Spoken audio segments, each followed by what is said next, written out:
श्रद्धेय महानुभावों, योग की प्रक्रिया में हम लोग विचार करते हुए ये विचार कर रहे थे कि संप्रजात योग समाधि और असंप्रजात योग समाधि में अंतिम समय तक संप्रजात योग समाधि की अवस्था बनी रहती है और इस समापति में सम में ठीक प्रकार से संतुलित होकर पद्यते पति हम लोग गतिशील होते हैं, सूक्ष्म की ओर जाते हैं, स्थूल की ओर जाते हैं और स्थूल और सूक्ष्म दोनों की व्यवस्था में आगे बढ़ते हुए एतैव सविचारा निर्विचारा सूक्ष्म विषया व्याख्याता हम जो प्रकथन करते हैं, व्याख्यान करते हैं, समझते हैं, सूक्ष्म विषय की ओर जाने का प्रयास करते हैं, जहाँ पर हमारे जीवन से पैशुन्य की प्रवृत्ति हट जाती है,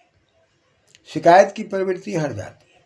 हम केवल गुणों का अवलोकन करते हुए सत्य की ओर बढ़ते हैं और सत्य की ओर जब बढ़ते हैं और सत्य हमारे शरीर में पूरा आत्मसात हो जाता है, तब असत्य की ओर बढ़ना कठिन हो जाता है। चाह करके भी हम असत्य में नहीं जा सकते। ऐसी परिस्थिति में हमारी जो चार समापति है, सवितर्का निर्वितर्का, सविचारा निर्विचारा, इस सवितर्का में शब्द अर्थ ज्ञान स्थूल रूप में है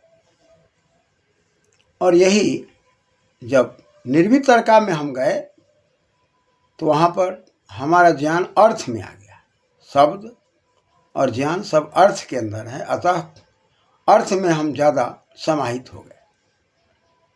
शब्द को हमने अर्थ में समझा, अर्थ में ही शब्द का समावेश हो गया और उसी में परिज्ञान होने लगा। अब उसमें स्थूल परिज्ञान हुआ और सूक्ष्म परिज्ञान हुआ। तो जब सूक्ष्म परिज्ञान हमको हो गया, सूक्ष्म रूप से हम बात को समझने लग गए, आनंदित होने लगे, चित्त की एकाग्रता हमारी बढ़ती चली गई, तब हम सविचार से निर्विचार में सूक्ष्म में चले गए।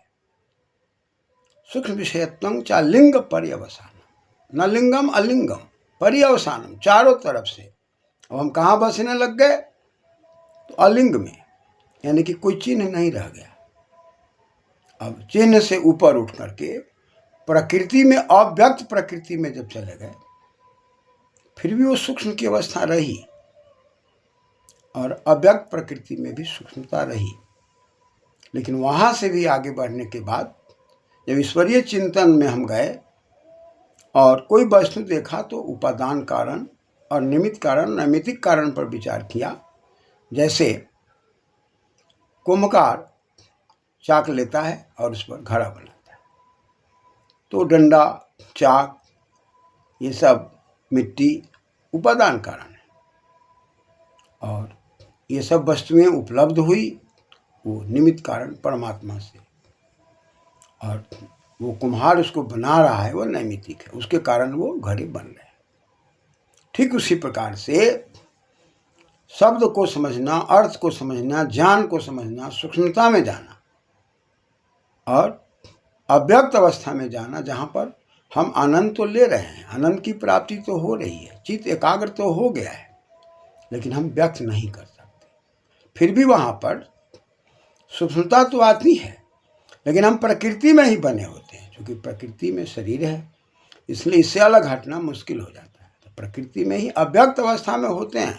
सूक्ष्म विषयत्वं चा लिंग पर्यवसान ताएव सबीज समाधि, वहाँ पर जाने के बाद हमारी समाधि जो होती है, समाधि में सम है, धी धातु है, रूधा धारण पोषण से, रूधा धी उपसर्ग घो की से की प्रत्यय को समाधि से बना हुआ है। तो हम सम आंग पूर्वक समाधि में जाते हैं। ठीक प्रकार से तदेवार्थ मात्र निर्भाषा स्वरूप शून्यमीव समाधि, जहाँ हम अपने को स्वरूप को शून्यता की ओर ले जाते हैं, जहाँ से हमारी बुद्धि काम नहीं करती, जहाँ से परम तत्व के द्वारा हम संकेतित होने लग जाते हैं, वो जो समाधि की अवस्था है वो संप्रजात समाधि ही रहती है। वहाँ पर कहीं ना कहीं हम प्रकृति का अवलंबन तो लेते ही हैं। इसलिए ताएव सबीज समाधि, ता माने वह कौन कौन? तो सवितर्का निर्वितर्का, सविचारा निर्विचारा, ये चारों समाधियाँ की अवस्था होती है। सूक्ष्म रूप में होती है, अव्यक्त अवस्था में होती है, आनंद की अवस्था में होती है, चित्त एकाग्र रहता है। लेकिन उसमें प्रकृति में रहने के कारण सबीज समाधि कहलाती है। बीजे न सहिता, बीज जन्मनी, जहाँ से हमारी उत्पत्ति होती है, कहीं ना कहीं स्थूलता का, सूक्ष्मता का बीज रहता है, उससे हम अलग नहीं हट पाते, इसलिए उसको सबीज समाधि कहते हैं। यानी कि कहीं ना कहीं सूक्ष्मता का और स्थूलता का दिग्दर्शन प्रकृति के अंदर होता रहता है। चित्त एकाग्र तो हो जाता है, हम समाधि की अवस्था में जाते हैं, ज्ञान विज्ञान से ओतप्रोत हो जाते हैं, पठन पाठन में सूक्ष्मता आ जाती है, हमारा जीवन सूक्ष्मय हो जाता है, हमारा जीवन निर्मल हो जाता है, पवित्र हो जाता है, हमारे जीवन के विकार खत्म हो जाते हैं, पैशून्य की प्रवृत्ति नहीं रह पाती, और हमारे चिंतन मनन में प्राणी मात्र के लिए हर प्रकार से परोपकार उपकार की भावनाएं जागृत हो जाती है। यहाँ से हम परोपकार करने के योग्य बन जाते हैं। एक परोपकार हम करते हैं बगुला वृत्ति से, जहाँ पर हम अंदर से तो शांत दिखाते हैं, बाहर से हम शांत नहीं होते, या बाहर से शांत दिखाते हैं, अंदर से हम शांत नहीं होते। ये बगुला वृत्ति है, जो बगुला वृत्ति अपने को शांत करके और मछली के पकड़ने में और अपने को चित्त को एकाग्र करने की वृत्ति में ऐसा स्वरूप बनाता है जैसे कि वह शरीर हिल डुल नहीं रहा है, वह एकदम एकाग्र बना हुआ है, यानी कि पत्थर की तरह, मूर्ति की तरह हो जाता है, जिससे मछलियाँ समझती हैं कि यह कुछ हिलने डुलने वाला नहीं है। परिणाम ऐसी परिस्थिति में मछलियों को पकड़ लेता है। ठीक उसी प्रकार से समाज के अंदर भी कुछ ऐसे बिडाल वृत्ति के लोग होते हैं, बक वृत्ति के लोग होते हैं, जो ऊपर से दिखावा करके, और अंत में जब हम उनकी गहराई में जाते हैं, उसकी नज़दीकी में जाते हैं, तो हम छले जाते हैं, ठगे जाते हैं। लेकिन यह जो समाधि की अवस्था है, यहाँ पर जाने के बाद पैशून्य की प्रवृत्ति जड़ से खत्म हो जाती है। वहाँ पर शिकायत वाली कोई बात नहीं रह जाती, अपमान सहने की बात रह जाती है, अपमान करने की बात नहीं रह जाती। और वो मान अपमान से ऊपर उठा हुआ इंसान हमेशा प्रकृति का अवलोकन करना, चिंतन करना और श्वास प्रश्वास को खींचना, इस प्रकार की प्रक्रियाओं में, ज्ञान विज्ञान में लगा रहता है, उसका चित्त एकाग्र रहता है। और ऐसा व्यक्ति यदि विद्यार्थी है तो उसकी बड़ी तेजी में उन्नति होती है। ये जन्म जन्मांतर की विद्याएं हैं, जो कुछ इस जन्म में उपलब्ध होते हैं, कुछ पहले जन्म से, कई जन्मों के हमारे कर्मों में पुरुषार्थ का ये फल मिलता है। तब हम ताएव सबीज समाधि, सभी समाधि में जाते हैं। लेकिन यहाँ भी ये चारों समाधियाँ रहती हैं, हम अपने को संप्रजात योग में रहते हैं। और यहाँ से जब हम आगे बढ़ते हैं, तब हमारी प्रज्ञा लोग कैसे खुलती है, क्या बात आती है, इस पर हम लोग विचार करेंगे। ताएव सबीज समाधि, और यहाँ से हमें आध्यात्मिक शक्ति का अवलोकन होने लग जाता है। हमारी निर्मलता, हमारी पवित्रता पर अब कोई शक नहीं रह जाता। कोई भी व्यक्ति ऐसे स्वरूप को देखने के बाद स्वयं उसके प्रति आकर्षित होता है, स्वयं प्रभावित होता है, और वह व्यक्ति प्रभावित करने की बुद्धि नहीं रखता। वो नहीं चाहता कि लोग हमसे प्रभावित हों या अप्रभावित हों।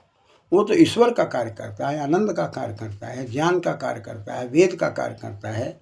वह अपने कार्यों में तल्लीन होता है, और उनके कार्यों के तल्लीनता को देख करके स्वयं अगल बगल का व्यक्ति स्वयं उस मार्ग में चलने के लिए उद्यत हो जाता है। यह उत्तम स्तर है। इस उत्तम स्तर पर जाकर के यदि विद्या का अध्ययन किया जाए, या विद्या दिया जाए, या शासन प्रशासन में जाया जाए, तब वह देश देखने के योग्य होगा, वह राज्य देखने के योग्य होगा, वह परिवार देखने के योग्य होगा, वह समाज देखने के योग्य होगा। इसलिए महर्षियों की जो ऊंचाई थी, उसकी जो प्रकाष्ठा थी, हम मानव को मानवीय गुणों से ओतप्रोत कर देने की थी। इसलिए हम यहाँ तक, जब तक एक मार्ग हमको दिया गया है, इस पर हम पूरे समाज को चलने और चलाने के लिए प्रेरित नहीं करेंगे, अपने नहीं चलेंगे, परिवार को नहीं चलाएंगे, तब तक हम परम उन्नति की ओर नहीं जा सकते। इसलिए ताएव सबीज समाधि को हमें समझना है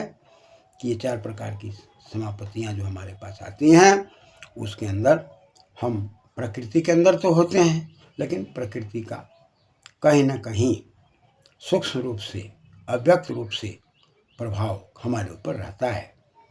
और इसके आगे जब हम बढ़ते हैं, तो कैसे ऋतंभरा प्रज्ञा की बुद्धि आती है, जहाँ पर हम रीत से एक क्षण भी अलग नहीं होते, और ज्ञान विज्ञान का स्रोत हर प्रकार से खुल जाता है।